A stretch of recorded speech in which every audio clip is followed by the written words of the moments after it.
This is Changeling the podcast.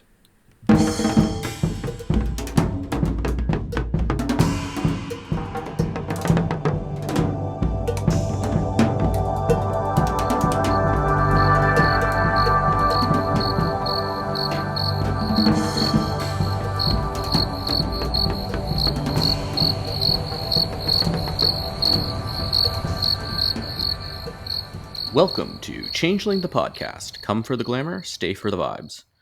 I'm your host, Josh, and with us is also your host, Puka. Say hello, Puka. Good evening. Or, whenever you're listening to this. What are we doing this afternoon?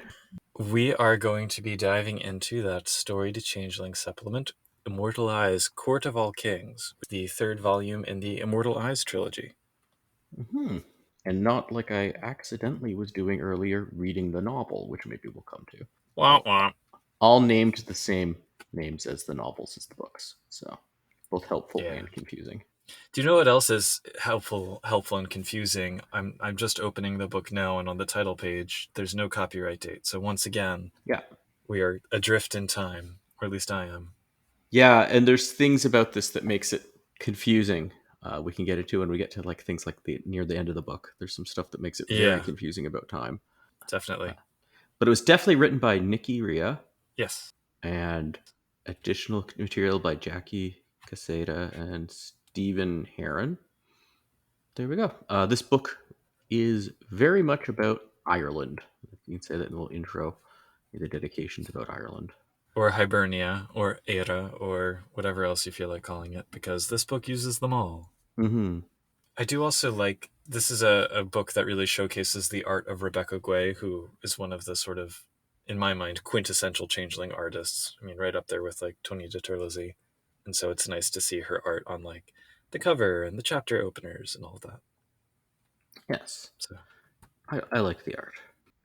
So we have a introduction, which says this is unlike other city books in the world of darkness because it contains geographic and historical information about the areas covered, which I could swear city books do that, but okay.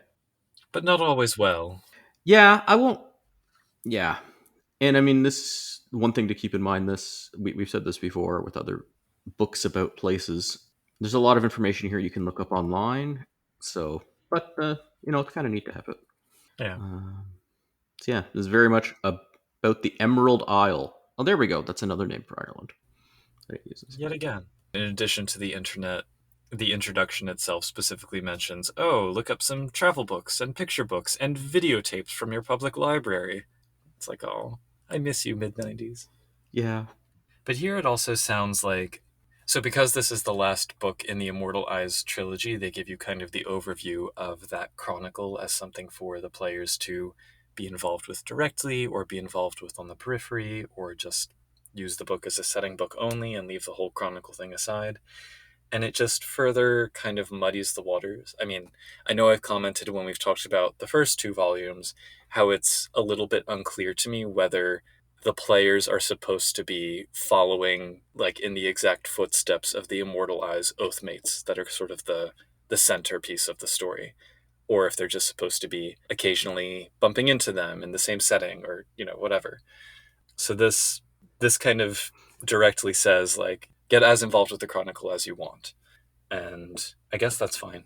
But I'm going to think of it more as a setting book because the chronicle aspects in this one are comparatively thin. Yeah, this is definitely a setting book where it's like, you can kind of see the chronicle in there, but Mhm. a little bit. So yeah, I guess we'll start with the chapter one setting. This is like an introduction to Ireland. It's a lot of all the setting chapters, which they've done in the previous Immortalized books, are all you have written about sort of the mundane Ireland thing, one main setting part, and then there's these blue sidebars, some of them taking up a lot of page space about the chimerical aspect. Yep. And this was just sort of an overview of the whole setting. It's got stuff on festivals, I think. So many festivals. So many festivals. Some of which I can say I've researched, I don't think are actually happening anymore. Or if they Oh, are, they're so minor and rare that they don't show up on the internet very easily. So, yeah. Well, actually, that's one thing that hit me in this book in general is I think part of it is Ireland's changed a lot since the 1990s. Very much so. I guess we can say overall the tone, because it comes through maybe most strongly in this introduction. Or actually, there's a couple places. We'll get to them later on. But in the introduction, it definitely comes through. And there's a lot of reference to things like the Troubles and the IRA and the sort of bleak future of Ireland. Within a couple of years of this book coming out was sort of the Celtic Tiger economic miracle of Ireland becoming one of the most developed and richest countries in the world. Hmm. And the IRA ceasefire having held. So, Yeah, there's a big thing later about like the Republic is way behind economically from Northern right. Ireland, which is way behind from the UK. I'm like, that's not true anymore. That's Yeah. Yeah. So, which is, I mean, which is good. It's nice to think that things have improved. hmm But I guess in the world of darkness, one can keep things as bleak as one desires. that's true. Other interesting things about it from a changeling perspective. It talks a lot about there's a lot of glamour banality paradox going on. It's like tourism brings glamour and banality and destroys glamour, and okay. And I would have liked more help with that. It's like, okay, you present it does a lot of that actually in this book. It presents these dichotomies and it's like, okay, that's interesting to explore, but maybe a bit more how to use that in a game would be handy or what this means. Yeah. Yeah, we've never really gotten solid tourism rules for glamour and banality. And on the Yeah. one hand, I'm fine with that. But on the other hand, it would be an important comment on the nature of glamour and banality to Yeah. have Doesn't that. need specifically tourism rules, but it's alluding to a bunch of stuff about tourism and it would be nice to put that into Yeah. an easier framework. One of the things too is that Ireland, it's just one of the most overdetermined places on earth. You know, it's like New York or Paris maybe. Just everyone has this kind of image of the place and what's involved in it that may have very little correspondence to reality, and the whole space is just soaked with people's expectations Hmm. essentially. And there's some kind of comment to be made about that in relation to glamour and banality. I'm just not sure what it is. So, Yeah.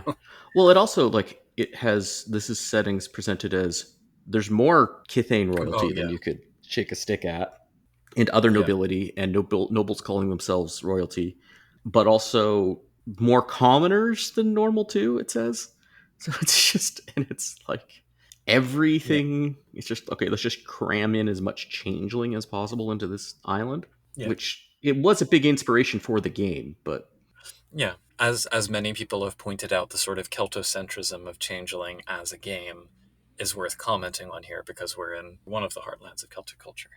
we're in And from the U.S. perspective. This is the heartland. You're talking about the over to. yeah, and that is important. I mean, they mention in the introduction there are more people claiming Irish ancestry in the United States than the population of Ireland.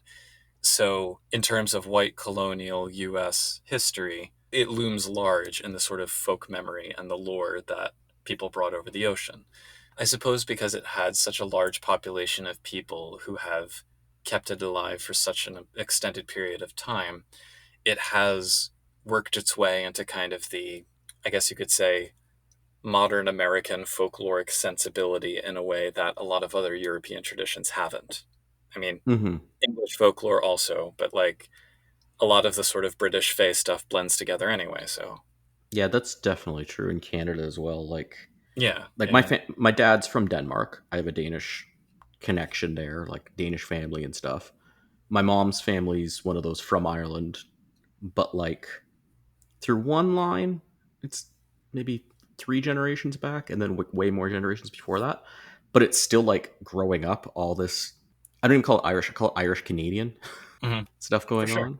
As I'm getting older, I'm having a funnier and funnier interaction with that. But Skipping slightly ahead in the introduction, when it talks about mood and atmosphere in relation to this topic, it has the sentence, Ireland is the natural home of changelings. And I think that if you changed the to a in that sentence and said yep. Ireland is a natural home of changelings, that would go a long way towards honestly like fixing a lot of the issues that I see Hmm. in the game from a sort of meta perspective. Yeah. Because like yeah, of course, you know, in any part of the world where there's especially island where there's a large number of people in one place for many generations just kind of bouncing off each other, yeah, you do get to the point where every tree, every rock, every hilltop has like a story associated with it. It is a very rich landscape, and the tradition of the Fae there is very strong. So it is a natural home, but not the only one. All these things aren't Hmm. unique to Ireland. Yep. Anyway, we should probably do a Mhm. full episode at some point on that topic because Oh it is yeah, important to unpack. and there's even special like there's stuff with the Celtic stuff, but even this book highlights Ireland over other Celtic aspects Yeah, of Changeling. It's yeah. but yeah, Well, we haven't gotten to Isle of the Mighty yet, but Isle of the yes, Mighty more than pulls its weight when it comes to Scotland and Wales. So, yeah. listeners, stay tuned for the trilogy of episodes for Isle of the Mighty coming soon. Hmm. I wanted to note a couple things in here, like when it talks about, so there's a sidebar on Chimerical Ireland, which kind of gives you the brief overview from a changeling perspective of the island. And there's actually an interesting thing here where they talk about the return of the Sidhe and the establishment of the four great kings and their kingdoms and the many petty kings. And I think this is actually the first book where we get a description of how the resurgence happened in anywhere outside of Concordia. And the important note here, I think, is that there was no like peace agreement like you had in Concordia. It's just kind of stalemate, and everyone got tired of fighting and had an armistice, but there was no overall peace as King David put together or whatever. Hmm. So there is still a lot of tension. It also mentions houses Baelor and Leonin, and given that it's unclear when this book came out in relation to Shadowcourt, it might be the first time they pop up. Certainly the first time I think we get statted characters from those houses. Yep. So Yeah, it's like they're both were written. I guess they may have well been written separately without referencing each other. That could have yeah, with some notes spawning both. So in a sense, they're neither both came out before each other yeah. or after each other. And then there's also, I mean, a lot of the chapter is sort of focused on this tension between image and reality. So that overdetermination, the stereotypes versus how things actually are on the ground. And I do kind of like that as a thematic approach to Changeling as a whole. I think Changeling features that very frequently, very strongly, that relationship between story and everyday life. It's interesting to see a place where that's almost the default atmosphere, or in this context, that's what it's intended to be. So, Hmm. and festivals, and I did like the little section about Irish traditional music because that's one of the forms of music that I grew up with and I'm very into. The one final note that I want to say about chapter one, and it's the thing that unfortunately has not changed much in the last 25 years, is the current state of the Irish language, which is struggling to survive. Hmm. But I'm glad that they give attention to it, and they separate Irish Gaelic from Hiberno English, which is an important thing to bear in mind. There's actually something to bring. We'll come back to that in chapter 4, which is kind of Mm. interesting about that point. Suspense, Yes. Okay, and that brings us to chapter 2, a mythical history of Ireland. Um, aka the densest history chapter that ever history the yeah, history. and this one's so confusing. So, like other setting chapters in these books, it's got this black and white text for like the mortal history and the black on blue text for the changeling history, except it gets really confusing with the black on white text because it talks about the Fearbog and the Tuatha and cold iron, and I'm like, what? I found it very confusing. Well, I might be able. I know where it comes from, like from I know I know what it's drawing on in terms of like folklore and mythology from an Irish perspective, but the way they blend it from a changeling perspective makes it very Yeah. strange. Like, what are you? Well, I suspect because so all right. So there's I'm going to mangle the pronunciation here. So apologies to any Irish listeners, but there's the text the Leabhar na Éireann, which is the Book of Invasions, and that Mhm. the medieval text lays out the sort of mythography of Irish history and the waves of invasions of people coming to the island. The fourth of which was the Firbolg, the fifth of which was the Tuatha Dé Danann, and then the Milesians are like the modern, or not the modern Celts, the ancient Celts. Um, but so my understanding is that in the historiographical tradition, which is, I never get to use the word historiographical. I'm glad I got to use it just now. There have been attempts to pin that text to the archaeological evidence and say, like, okay, we see these layers of culture that have built up through the millennia. Here's one cultural horizon, here's the next. Maybe that corresponds to first the tribe of Kasser, then the tribe of Partholon, then the tribe of, So it has been that blurry line between history and myth and trying to make sense between the two. So yeah, I mean, I get why the chapter is presented like that. I'll allow that it can be somewhat confusing, but I still liked it. So, Hmm. you know.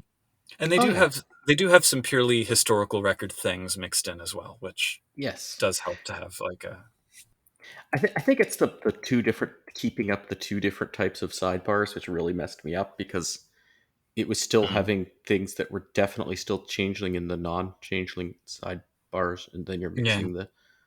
Are we talking about like history? Are we talking about the invasions? Are we talking about changeling? Every sentence is like flipping around.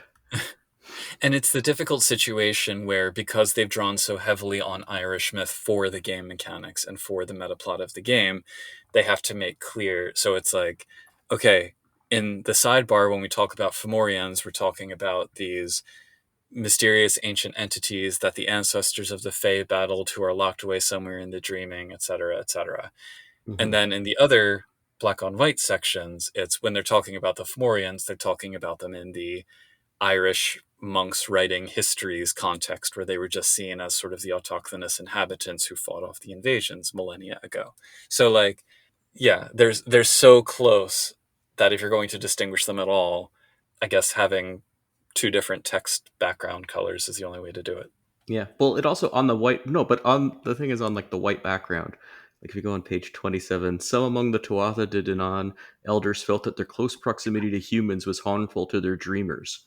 And that's not changeling text. That's the historical.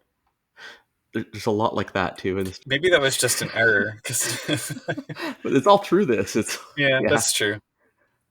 Yeah, And it's not even get into denizens of the dreaming how that fits into this, but we can get into that yeah. way later. I also like how there are sidebars within the sidebars. Yes. Like, honestly, this chapter could be its own book because it's just so full of stuff. Hmm. And like, we have the treasures of the Tuatha and we have the House Baelor write up, all this stuff. Hmm. And I do, as a sidebar to the sidebar within the sidebar here, I like that this is a nice reminder that treasures can be so much more interesting than just contains level 3 chicanery or whatever. And I wish that there was more of that in like C20, you know? Hmm. Yeah, C20 went with let's make it easy to make your own treasure instead of evocative treasure. But yeah. Yeah. They also mentioned the Leofil, which is the stone at the former High Court of Tara that if you touch it and it screams, it means you're the High King. And I have touched Yeah. it, but I'll not say whether it screamed or not. Oh, it also going back to the what I was mentioning before on the previous chapter about Irish. So when it's talking about where House Gwydion comes from at one point in this chapter, you Mhm. have Lugh or Lugh, whatever. Uh, Yeah. it's saying he's House Baelor, but he's also the founder of House Gwydion. It says that it both of those in this chapter, and I'm like, I don't know if that's intentional, but I need to use that in a changeling game. Yeah. The other difficulty you have here is, so Gwydion is a character in Welsh mythology who has parallels with Lugh, Yeah. but there's also Llew in Welsh mythology, who's the direct cognate. So, like, trying to align Irish and Welsh mythology at the same time that you try to align the structure of houses in game with, like, the genealogy of the gods and demigods that inspired them, Hmm. it's going to get messy. Yeah. So what do you think about all the Christian Fae in the history section? I guess I'm fine with it. Hmm. You know, they're not.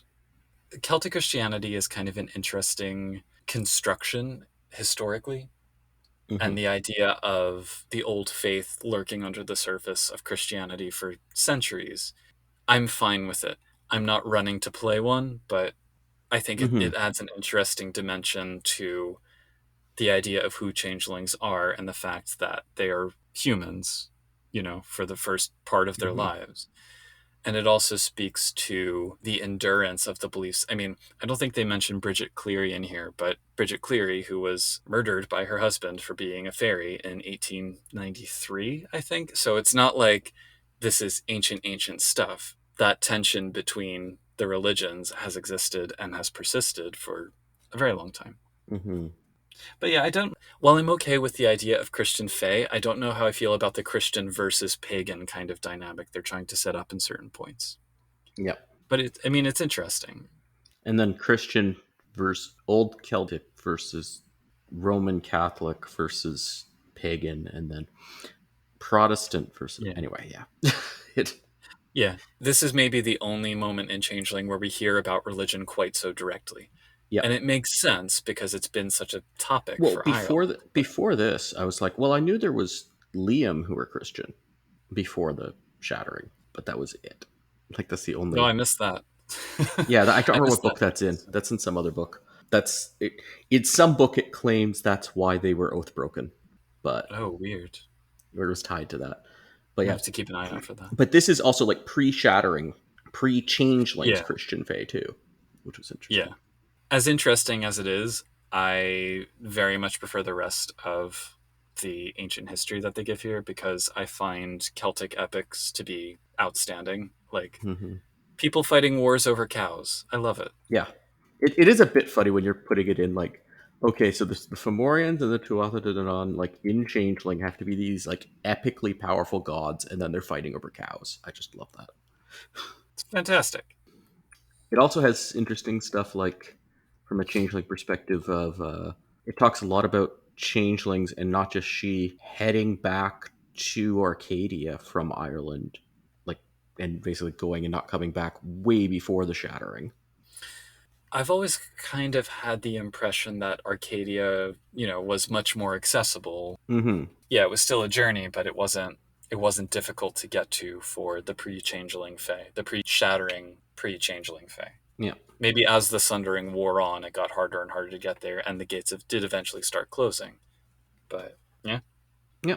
Oh, it makes sense. It's just an interesting comment. I'm not saying it's bad. I'm just interesting comment. yeah. Then it talks about where the Shattering came from. This I'm less of a fan of.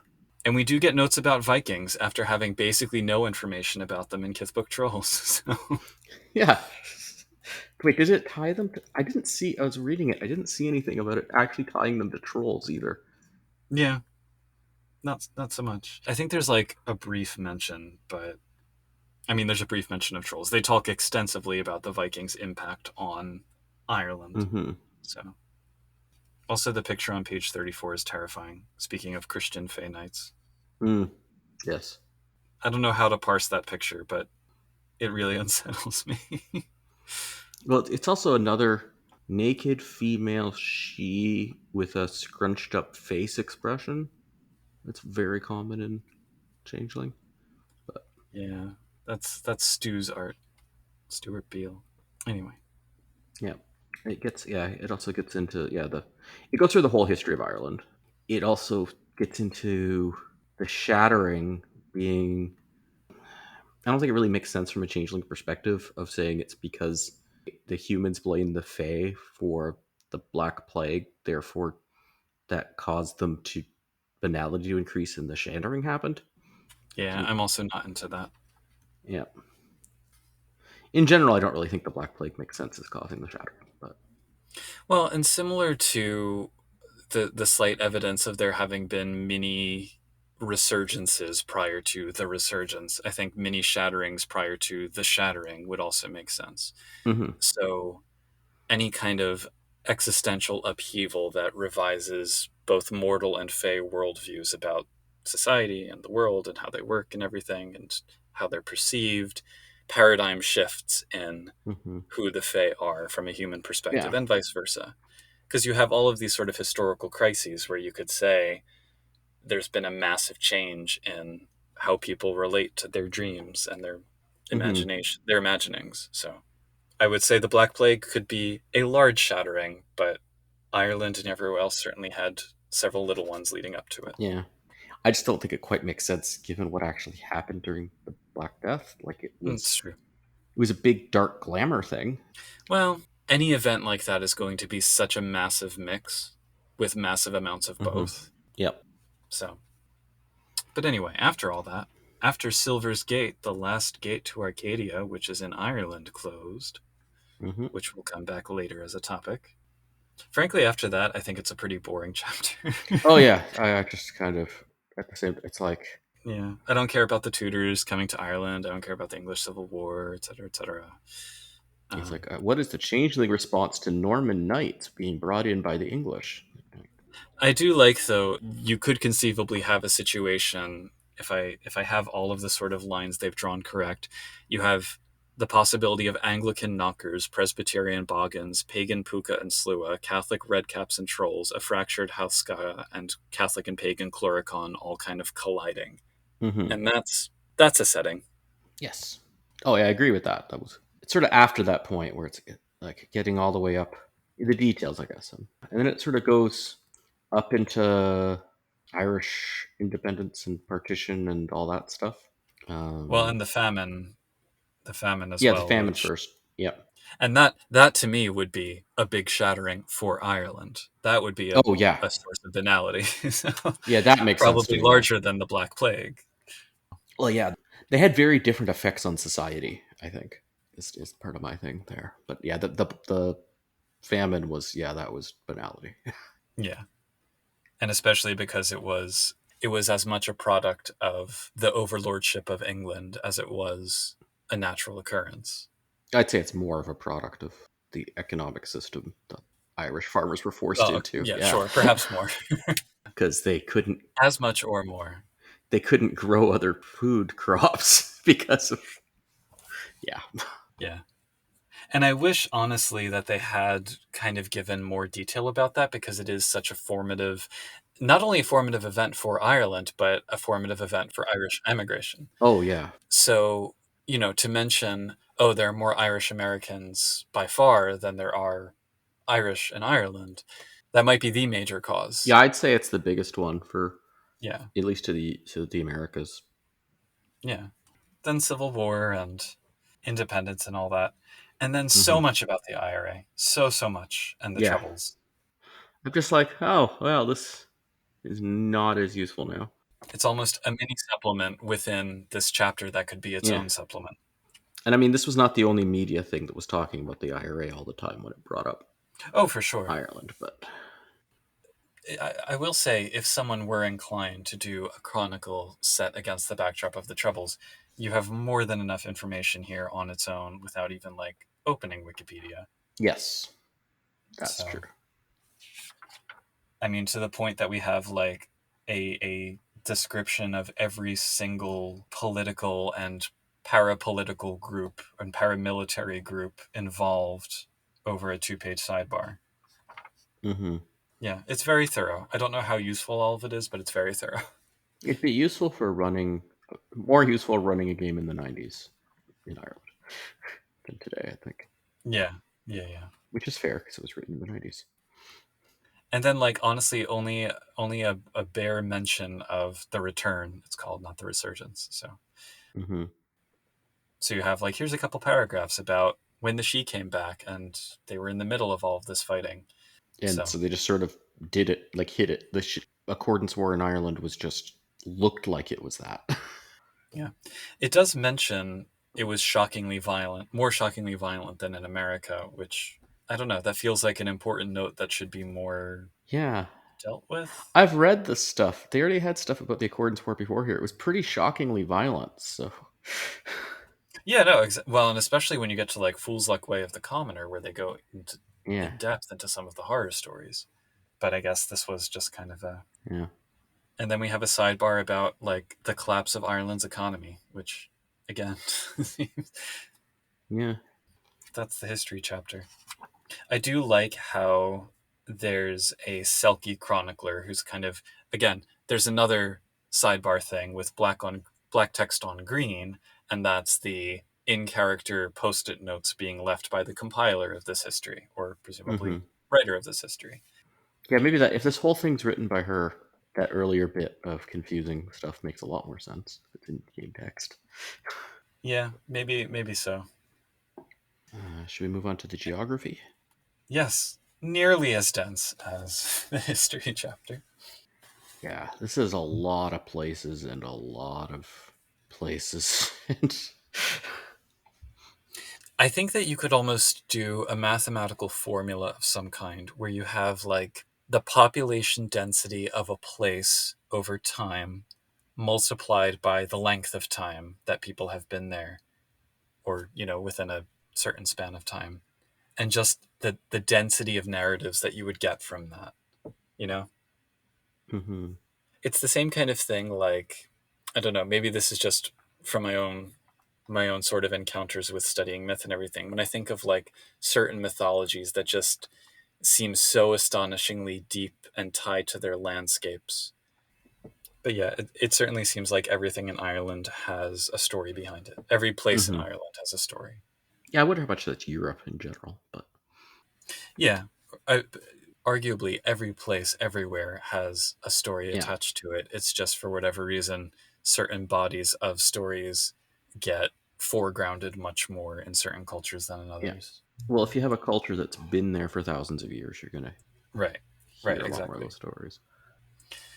So we have a note that Ireland was once a plentiful cauldron of glamour, but it still holds a wealth of fairy magic, freeholds, glades, thorps, and fairy rings. So there are enchanted sites scattered around the island. What's a Thorpe again?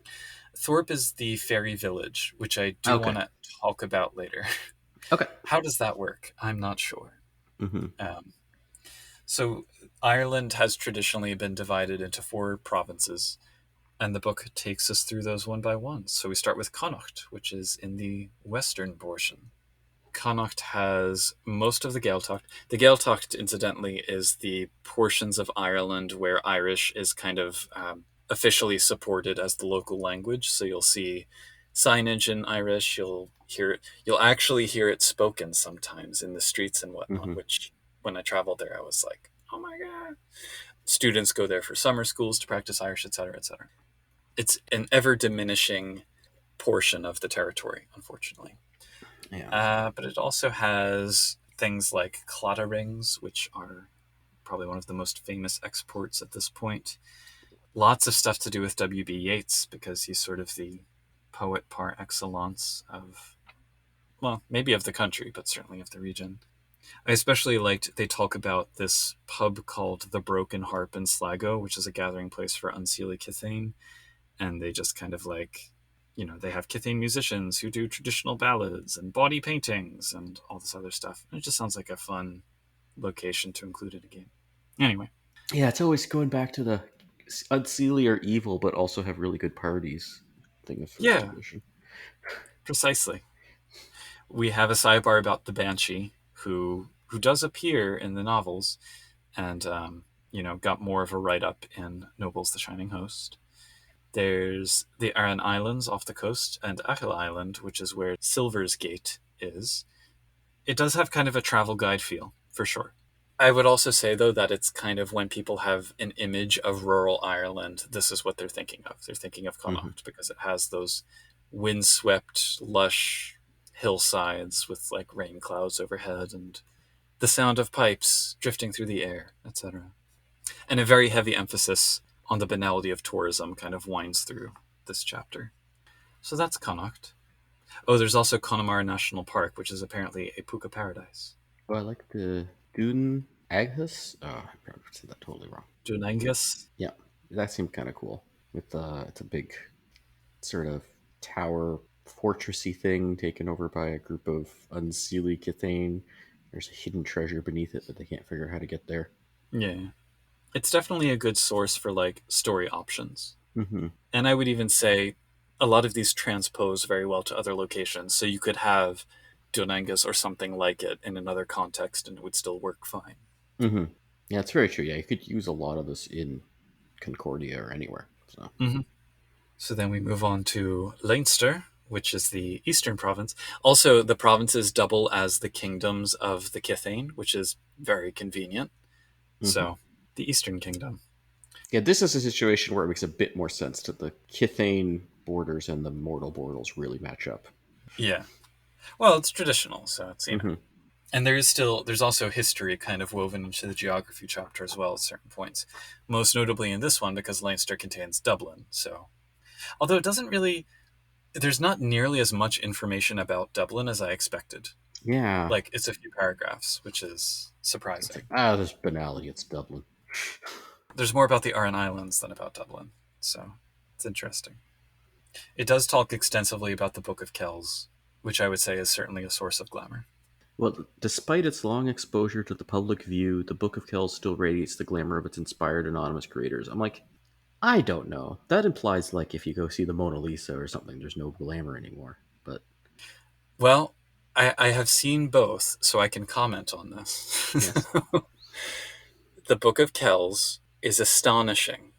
The Mona Lisa is underwhelming and kind of looks dirty, and you have to like fight through 50 people to get close to it to take a picture of a tiny little painting that's hanging 6 feet away behind glass. Okay, that's true. So there's Yeah, that. maybe it is the same tourism banality glamour Yeah. issue. But anyway, the Leinster section actually is very short. I mean, it's out of all of them, it's the shortest. And I suspect it's because Dublin and its surroundings are so tied with like the Anglo-Norman and then Tudor and then later British rulership of Ireland. So it's like, oh, that overshadows any mythic history or any Fey history that might have occurred here, which I don't think is necessarily true, but I guess they wanted to focus on where the traditional Irish fairy lore stuff is kind of foregrounded and it's the only thread that they have to follow or something. I don't know. They do mention Newgrange and the Hill of Tara, both of which are also very impressive. Anyway, so then we move on to Munster in the south. We have Cork and Blarney Castle. The Blarney Stone, I feel like, must be a treasure of some kind. Hmm. Although that one also, I'm wondering if it got all the glamour stripped from now, because that's another. Or was it?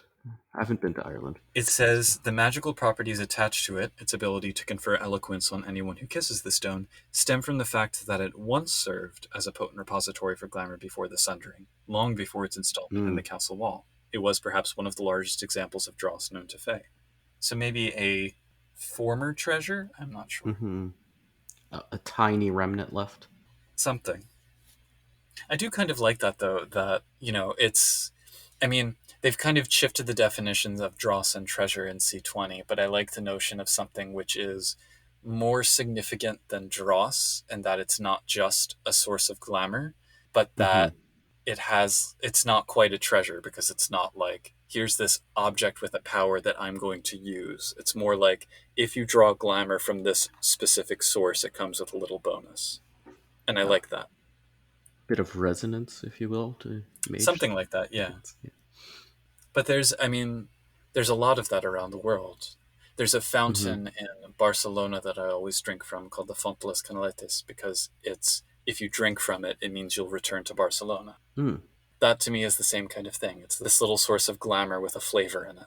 Anyway, we have information about Fionn MacCool, one of the central figures of Irish myth, and the Puck Fair out in Killorglin.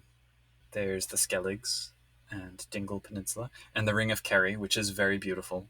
Again, very touristic at this point, but still very beautiful.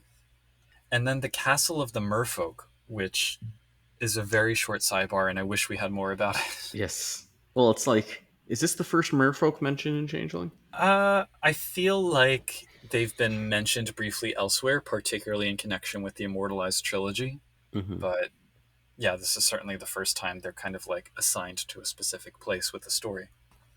So we have the Cliffs of Moher, which is maybe one of the most iconic Irish landscapes. You see it in all of the commercials. And then there's an extensive section on Limerick. I've been to Limerick. I didn't find it particularly glamorous, but okay. And the Waterford Crystal Factory is a neat thing. And then we have Ulster, which also has some Gaeltacht, but doesn't really get mentioned here. Uh, no mention of Enya at all, I don't think. Enya's Hmm. from Ulster, from Donegal. But there's also a lot of significant sites for the meta plot. So you have the Forest of the Hidden King, which is the residence of Melchor, the Hidden One. You have Tory Island, which is sort of the traditional home of the Fomorians. And I don't know that they mention it here, but I believe in the myths there's like a glass tower on Tory Island, and that's where Baelor lived. They So, talk about Baylor's Fort here. Yeah, I just kept going. It's like that's where the Tories live. They I are mean, evil, the Fomorians. some of them are pretty Fomorian. Yep.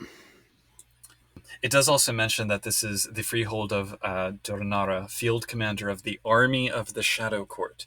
I don't really recall the Shadow Court book mentioning like a standing army, but if there is one, I don't know. I guess just ranks of Thalion lined up like Orokai. Maybe they have one in Ireland. Yeah. And then we have Glenlee, the Fairy Thorpe. So the Fairy Thorpe does feature in the novel, so I won't get into it in case we do talk about the novel later. But just a Fairy Thorpe where everyone is a changeling or kinane or presumably long term enchanted. It seems like it would be very difficult to maintain one of those, and also a very easy way for people to start falling into bedlam. But I guess it's a neat setting. Yep. Yeah. Well, the whole Bedlam rules. Getting into that, but Wait, I'm sorry. What rules are you referring to? sorry. Bedlam warning signs chart. They're more like guidelines, as they say. Yeah. Though I think if even under the guidelines, if you just occasionally leave the town to go buy groceries or something, you're fine. Yeah, probably. Anyway, maybe something worth looking into. Hmm. Taking notes for future patron content. Um, there's a lot about Belfast, which I found it a little bit surprising, but I'm here for it. I've never been there, and I would like to go there. Hmm. There's also in Belfast. They mentioned the Salmon of Wisdom earlier in a section in connection with Fionn MacCool, but in Belfast they have this sculpture called the Salmon. Actually, I think it's called the Salmon of Knowledge, and it's covered in all of these tiles that have reproductions of things like old newspapers from Belfast, children's drawings, old manuscripts, and it's like a visual history of the city on this symbolic fish, which I think is really cool. That's some kind of chimerical thing waiting to awaken, perhaps a crofted gloam of some kind, and lots of other nifty sights. Giant's Causeway is pretty famous. Yeah, a lot of this is also featured in the novel. It makes me think about how the novel's action primarily takes place in Ulster, I think, with like bits of it in Connacht. But they don't go to Dublin in the novel. They visit all of these sites one by one. Yeah. Well, it makes sense to have it in the book then. Yeah, yeah, yeah. And then I do really like so the end of the chapter. There's another naked fey lady with a scrunchy face, but aside from that, we have a sidebar that gives a guide to Hibernia's archaeological structures, and it sort of distinguishes cairns from cranogs, from dolmens, from portal tombs, from ring forts, and kind of gives you the specifics of each. I actually find that really helpful. What did you think of the geography section overall? I like it as a. I had trouble keeping it in my head as I was going through it, but yeah, I think it's so dense. Yeah, and a little bit tourist guidey, but Yeah, but it's definitely tourist guidey for a changeling, so that works. yeah, that's the end of book one, The Emerald Isle, which is Hmm. the setting stuff. And then we We have book two, The Fair Folk, chapter four, Nobles. big stacks of characters coming your way. So yeah, this talks about the four kingdoms were divided up among the four Sealy houses that aren't Liam, and I love in principle, and then in game would play a commoner who was really aggravated by this, probably. But the four kings of the four kingdoms, when they returned, they essentially drew lots for which kingdom they would get. And to me, yep, that perfectly encapsulates the out of touchness of the she.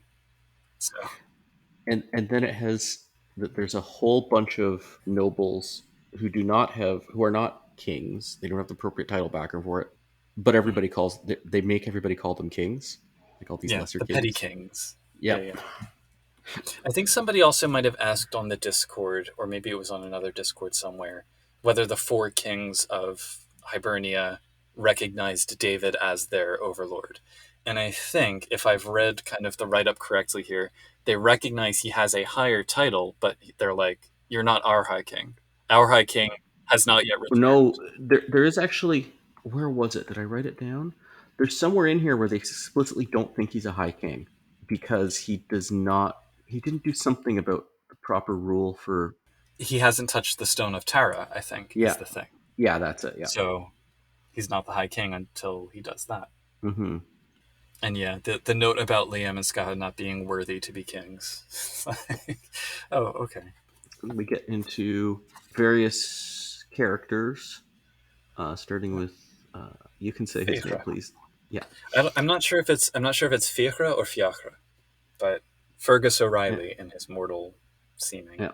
Yeah, he's a neat character. Former Yes. boxer who got beat up so bad he was in a coma and then taken over by the by a she to wake him up, basically, which I thought was kind of neat. There's a confusing thing about depth perception, meaning you can't drive, and I'm like, I know a lot of people without depth perception and they drive, so what? But Well, I think uh, it's because he's like a race car fanatic or whatever. So I guess it matters to him to have. okay, but it says he just doesn't like drive at all. Yeah, I guess he likes watching them. yeah. Well, he wishes he could drive if he didn't have. I think it's just confusing about depth perception, but He patronizes car rallies and narrow gauge trains, which okay. He adores spending time aboard anything that moves fast. Fast cars, fast trains, even fast horses are his great loves in life. I guess he just can't drive any of them. He does have animal ken horses, 3, so there you go. I guess he can ride a horse. As long as the horse has good depth perception. mm-hmm. And he's also one of the rare examples of a she with appearance 3. Well, he deliberately picked somebody unattractive. It's true. And then we have his heir, Princess Bethany. She is uninteresting to me. Yeah. Well, there's a lot of characters. I don't know if we should get into. But there is an interesting little tidbit. Okay, so she's got a Clericon poet, Bevan, right? And it says it's hard to be in the west of Ireland if you don't speak Irish. And you were talking earlier about Irish language dying. I'm like, even in the 90s, it hasn't, Yeah. like, there was nowhere where you would have trouble getting by with only English in Ireland Well, I anymore. think, all right, but what it says is he is having a hard time of it in the West since he speaks not one word of Irish. So I think that's Uh, different. I think, oh, they're like, what's with you? Why can't you just say a few words? Yeah. yeah, so there's what's called the couple which is like literally couple of words. And that's Mm-hmm. as long as you have like a little bit, Mm-hmm. that shows a certain engagement with the community. Or Yep. that's my assumption of what they mean here. Okay, that makes more sense. Not like, oh, he can't order Yeah. groceries because no one speaks English. That's There's actually, maybe I'll put this in the show notes. There's a beautiful video on YouTube, an interview. I think it's in like the late 60s, early 70s, maybe. But they interview a traditional storyteller who's one of the last monolingual speakers of Irish. Like he has no hmm. English. And they need to have an interpreter to kind of interview him.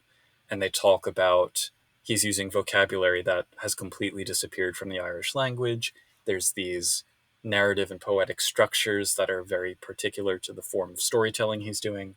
Really, really cool stuff. Oh, that's cool. Yeah. Then in Leinster, we have King Bran from House Gwydion, who's the most she that ever she'd a she. Yep. It's just like quintessential she. Yeah. And Uh, his archivist, Sir Oren. I wish they gave more information about some of the treasures. So, like each of the kings, it's like their treasures include the kingly treasures and the sword of the Fianna and the ruby ring of Tara. And some of them get specific information about their powers. mm-hmm. But the sort of default kingly treasures or ducal treasures or whatever, it's just kind of like, yeah, they have them. But do they do anything? Yeah, that would be nice. Maybe not in this book, but in some book, that would be nice to have that. Yeah. I do like how Firka also has a treasured computer infused Mm-hmm. with glamour. They'd use this for AutoCAD, basically. Yeah. Chimerical assisted drawing. Yep. Then the Munster Court. This one is my favorite, even though it kind of plays into the sort of like sassy evil lesbian stereotypes. But we have Queen Nola, who's a commoner hating sorceress. And even though she's like really stuck up and snobbish, I think she's a great character. I have to wonder if there was like a subtle influence by the TV series The Munsters on this. Just go, let's make them into the dark monsters from Munster. I'd be disappointed if that were the case. I'll admit it's possible. It's certainly possible. But and then her lover Lenore, who I believe she's the first Leonin who we actually have stats for, where we actually have Mm-hmm. character information for. Yeah. So that's cool. And she's the Ice Queen in comparison with Nula's Dark Sorceress kind of thing.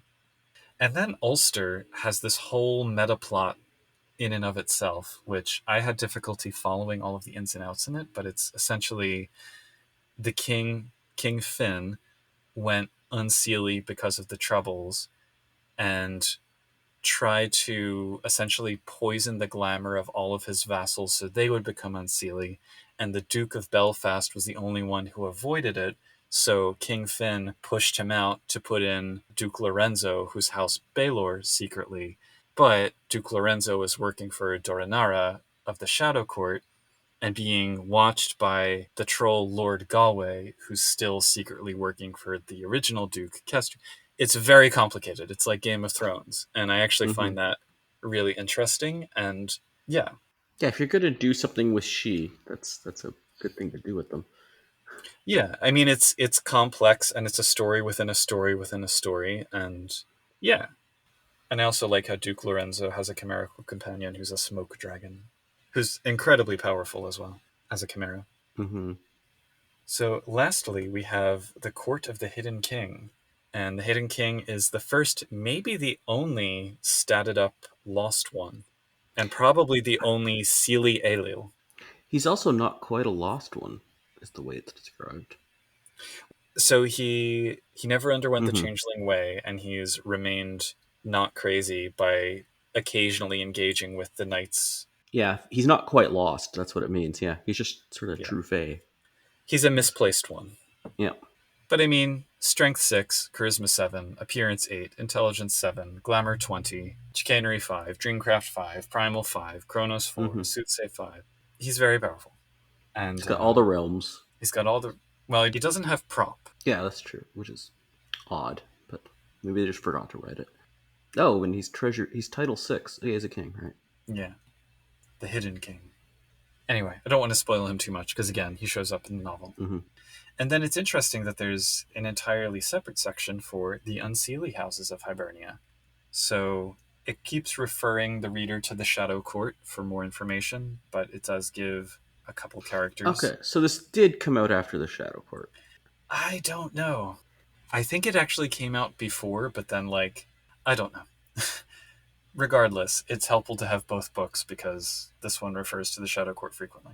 We have the Aelil twins, one of whom is confusingly named Dougal, Dougal the Aelil, and then Dorinara, the war leader of the Shadow Court, and then Black Tongue Dooley, who's a really sadistic and cruel Baelor, not hitman, torturer for hire, I guess. And then we have a sidebar about Rhapsody, which doesn't really give mechanics for it, but just kind of describes it in the context of House Leonin. John O'Dreams as the example character. Yeah, Shadow Court did have Rhapsody, right? Yeah, and then it gave the whole system for it as well. Mm-hmm. I guess it almost seems like it's written for. I think this was written with the idea it would come out after Shadow Court, but the assumption maybe you didn't read Shadow Court. Something like that. Yeah. Or that you hadn't read it yet. Mm-hmm. I mean, they might not have known when it would actually get published in relation to each other. And that's the she. That's the nobles of Hibernia. Mm-hmm. Unlike most of the noble chapters we've seen, I didn't really have a favorite treasure that pops out from all of these. Possibly Duke Kestry, the disgraced Duke of Belfast, has a sword that calls up lion allies or something. Hmm. I think it's Kestry. So that takes us from the nobles to the commoners, and it starts with Disappointing. yes. Yeah, it Yeah. says that there's more commoners than you typically find in other places, combined with more nobles than than typically find in other places. It's just more changelings in general. Yeah. Yeah, I mean, we just get two random motleys that have like no connection to anything we've seen so far. Yeah, I remember one Watley, the Scallywags. Yeah, I guess that's true. It's one motley and then the independents, who are apparently not part of a motley. Yep. So yeah, And yeah. and the motley overall I find interesting because they're like a traveling circus and commedia dell'arte troupe Mm-hmm. with interesting dynamics between them. There is some uncomfortable aspects to the character of Evangeline, who's like the issue temptress. Mm-hmm. Yeah. So, but like as a concept, I like that idea for a motley, even if it's not with these specific Mm-hmm. characters. Yeah, I've always wanted to do community arte needs more role playing games in general, I think. Changeling especially. Yeah. The independents, we have Shanachi, which means like it's the Irish word for a master storyteller, and that's an issue, which feels a little bit too on the nose to me, but okay. Yeah, for an Um, issue, he's really boring. yeah. We have a Puka ragamuffin, I guess you'd say, and I think she might be, or I guess these last two are like the only childlings in the book. There's also a red cap troublemaker childling. Hmm. Go I think figure. there was a she childling somewhere too earlier, but Maybe the princess or something, but yeah. And that's it. Like that's all the commoners we get. hmm, It's like hardly anything. like I know the other book because I read some of it had other commoners in it. They could have like statted some of them, Yeah. but I mean it's 8 pages. hmm, Not even 8 pages because one of those is like art. And then even shorter, I believe, is the Galleon and Prodigal chapter that comes after it. Although this does have one of my favorite chapter opening artworks ever, with the merfolk and the ruins of hmm. Silver's Gate. Starts out with a clericon talking about how he's a Gallane, and I'm like, ah, it just didn't work in this book. It even said they're basically just more commoners in Ireland. I'm like, then why are you calling them Gallane? But okay. And it goes back to that question of whether Gallane versus Kithane is more of a regional political distinction than anything else. Yeah. Maybe enforced by the dreaming for the sake of the Fey realm, but something that shifts from place to place. Although in Ireland they should still be Fey one then. Right, right. That's what I mean. Yeah. Yeah. But the question is like, and I know this has come up, I think, on the Discord, but also elsewhere. Are they Fey 1 if you are from North America and you travel to Ireland and you've never met a Chloricon? Yes. Is it determined by where you are or who you are? Hmm. I'm inclined to go with where you are, but or maybe not where you are. I'm inclined to go with Who who, actually. So, I'm inclined to go with who you are, where you are. What is the context for who you are in this location? yeah, that's probably something along those lines. Yeah. And the Clericon, incidentally, Liam is a major character in the novel. So Hmm. His whistle seemed a bit. He's got a treasure whistle that seems a. It you can restore 3 points of glamour to a fading changeling for every point of glamour Leanne invests with it. And you can store up to 3 points.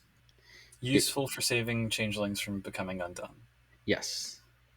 Also can be used as a focus for creating particular magic shimmer chimera. We have Marala the Selkie Queen. Mm-hmm. She's one of my favorites. She's the queen of the Selkies. I like that she has linguistics and the languages she speaks are Irish Gaelic and Seal speech. Nice. Good for her. And then we have some prodigals, and none of them are interesting. This vampire description. Okay, Which one? so he's a Tremere who's never been Oh no. informed, who's not that he's like illegal because he's never been announced as created. He's a result of an experiment created an embraced unawakened mage. Terry Robinson, if you're listening to, please explain what an embraced unawakened mage is. And now he's living with redcap childlings in Limerick. Yeah, it's that last part that I find a bit odd. What? Oh, he's only interacted with the group's leader he taught to read and write. Yeah. So I'm just. This character is. It feels like you pumped into like GPT-3 or one of those text generation, and it just spewed out. It reminds me of that old Batman the Animated Series episode, I've Got Batman in My Basement. Mm. Something like that. Where it's like kids with a vampire. I don't Anyway. think you can stuff this much into a character and just write a paragraph. Like this many different aspects. Yeah. It's like maybe this could be good if fleshed out, but Actually, one thing I do like is the Malkavians of Belfast thing. So it says, following a Sabbat raid into the city in 1993, most of the kindred of Belfast were either killed or left in torpor.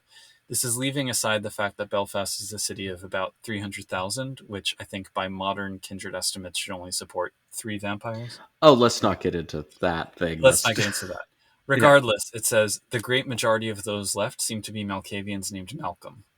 And I do kind of like the idea that all the vampires are Malkavians who go by Malcolm. Hmm. Just, all right, why not? And then there's some Garou, and I really don't care about any of them, Yeah. nor the mages. This might be the shortest write up, actually, of any like NPC. So we have Derek Hanrahan. Derek is one of the Fianna. As an airline pilot for Aer Lingus, he is of enormous use to the IRA, for whom he manages to smuggle in guns from the United States.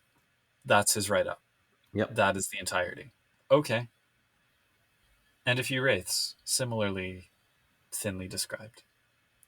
This is definitely, overall, this book feels like it was written from start to finish, because it starts with so much energy and so much detail and so much richness, and just chapter by chapter it gets thinner and thinner and thinner until you've got like these really phoned in write-ups that probably didn't even need to be included.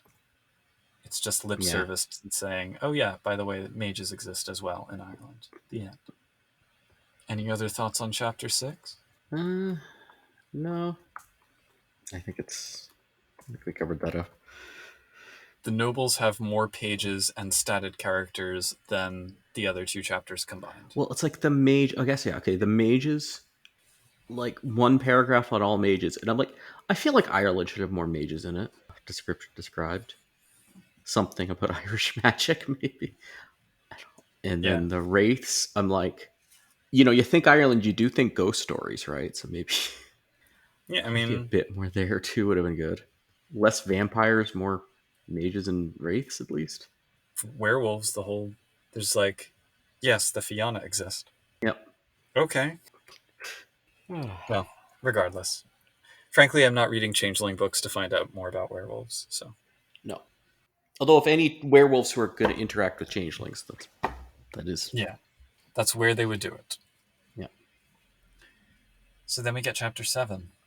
What did you think about chapter 7? It I'm gonna ask you more about chapter 7 because I tried to It read it. exists. It exists. Yeah. I'm not a big fan of it's scene. It's got chapter 7 scenes. It's supposed to be two scenarios or something. Yeah.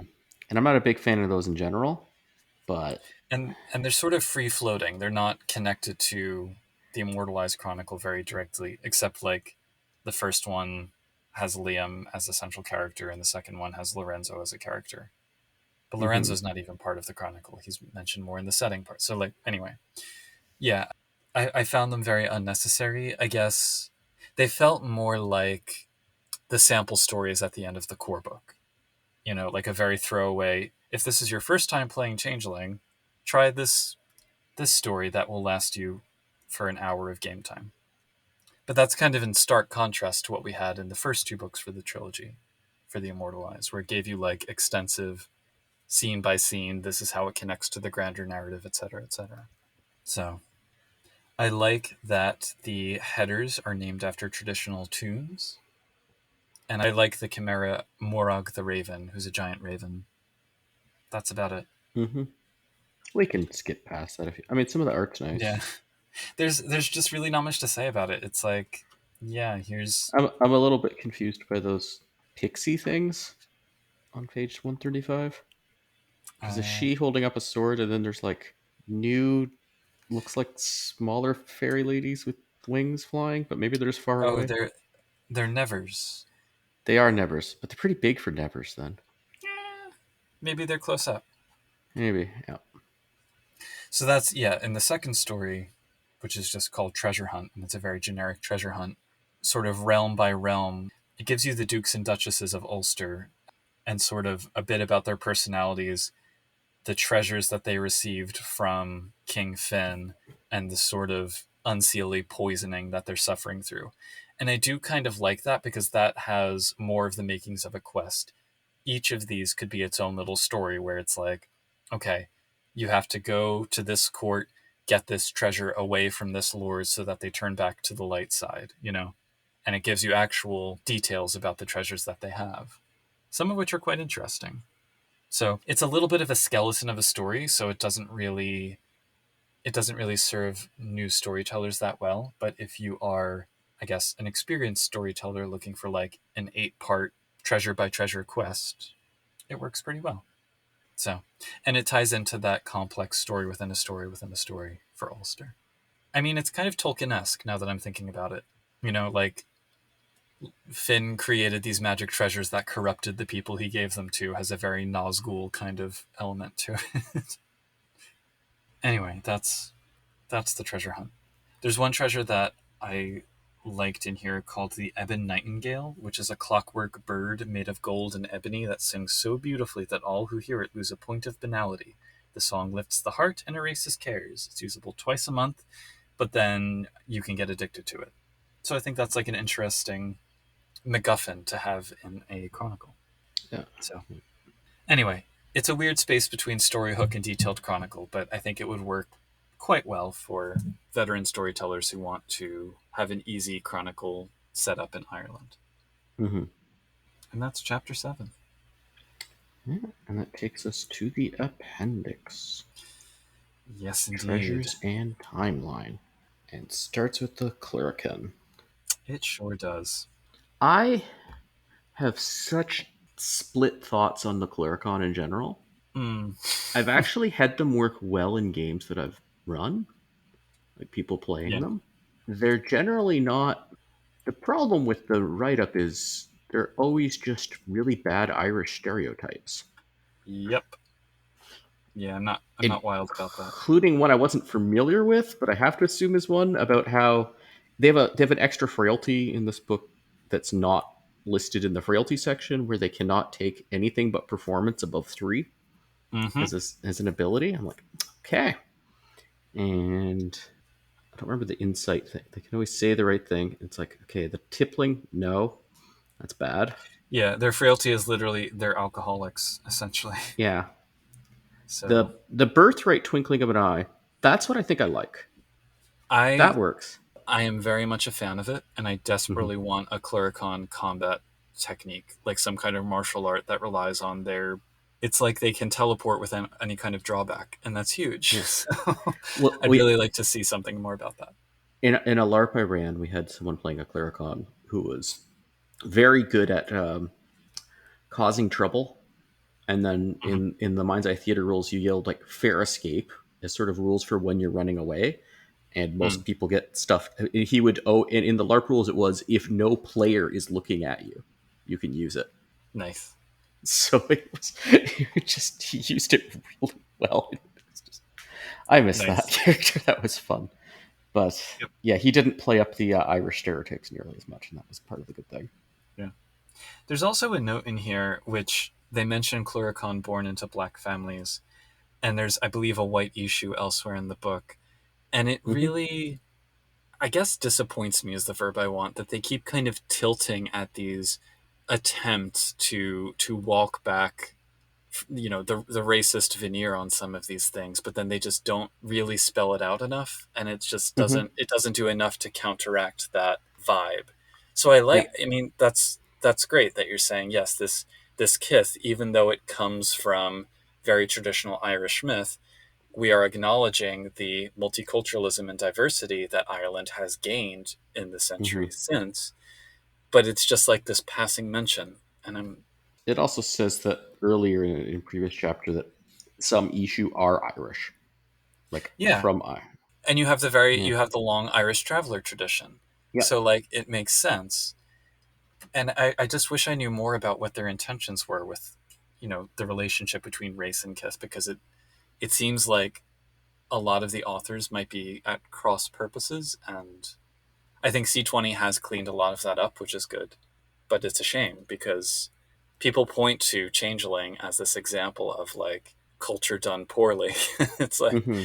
I think that's Well, partly I think why. C20 is also, except for the Clericon, but I think C20 did a much better job of that too. Like you can't just point at Changeling You have to point at World of Darkness when this book came out. It's true.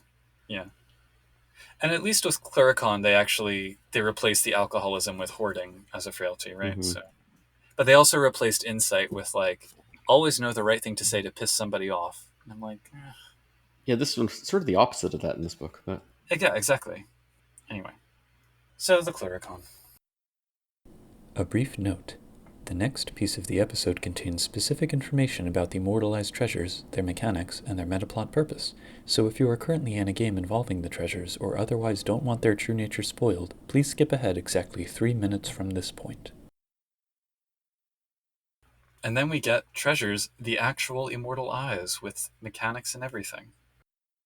I forget if we mentioned the backstory of the Immortal Eyes when we talked about the previous books, but for context, the Immortal Eyes are actually the eyes from the two statues of petrified she lords who stood in front of the Silver's Gate in the last moments of the shattering, preventing people from going through because like neither one would allow the other to pass before the other or something.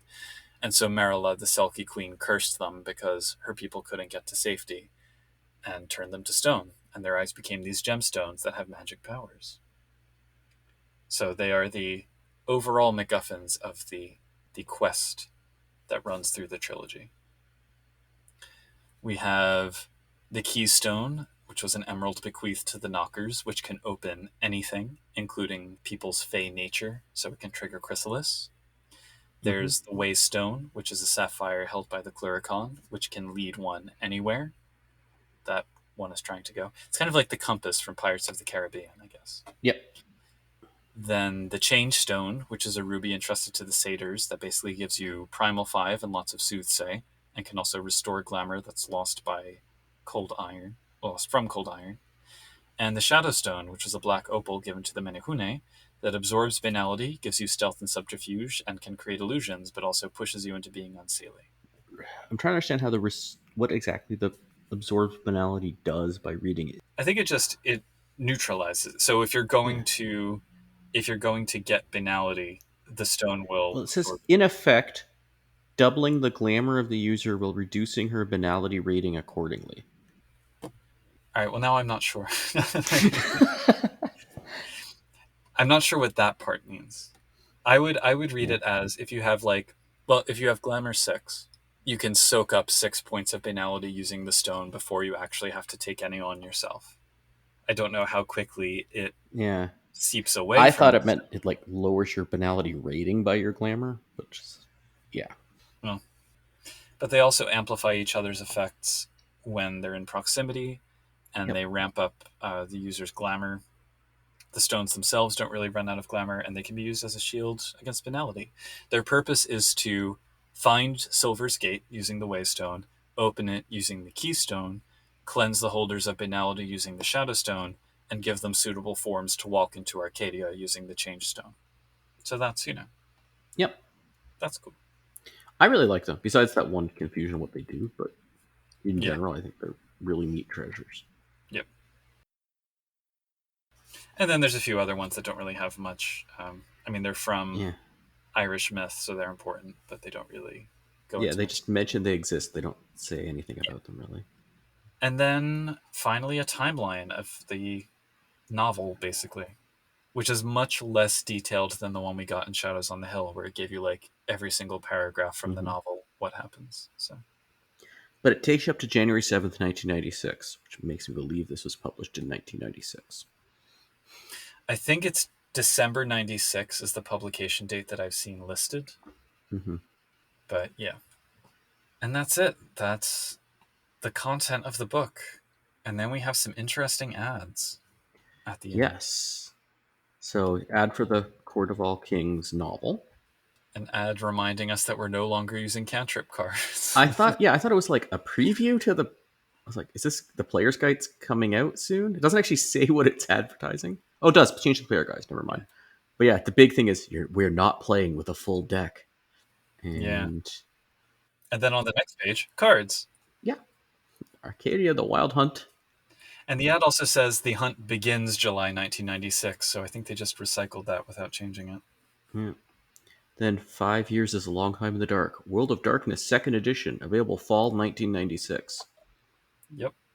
Which World of Darkness second edition, not Vampire second edition, or maybe Vampire second edition already came out. Maybe this is Oh a yeah, yeah. World. No, Not no. sure. This is the supplement World of Darkness, which is just like a big Oh, setting book. okay, I misunderstood. Okay, I have it and, somewhere, or my sibling has it somewhere. and then a teaser trailer for Trinity, Yeah, or what became Trinity.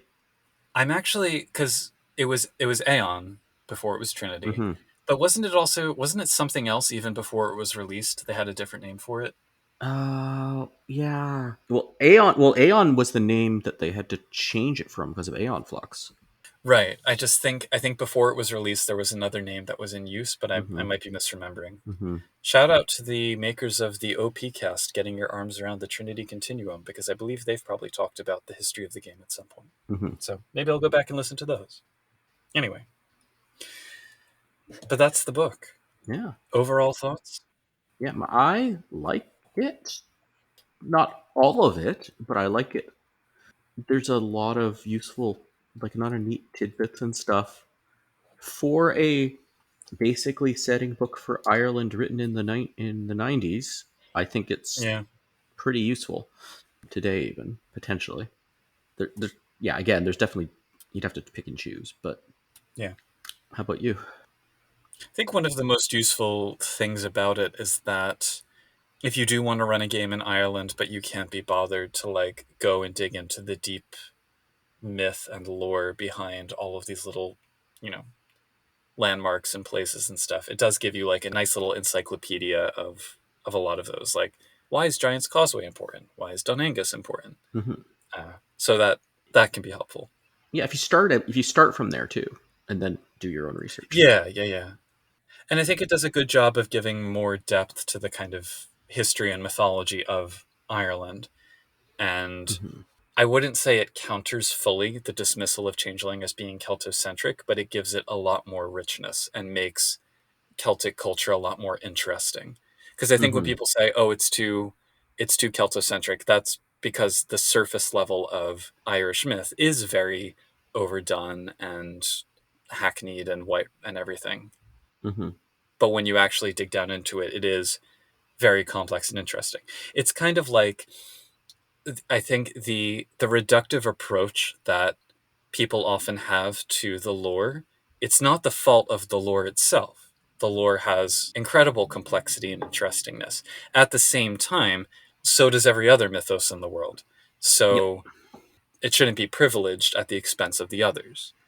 Well, I also find, yeah, with the Irish mythology, it's not the only lore like this, but it's Hmm. it has that whole we had to write it as if it was an actual like history that would be compatible with Christianity kind of thing going on.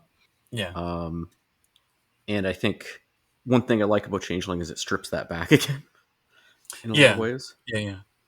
I suspect it's the kind of thing that the game Scion might kind of take one step further.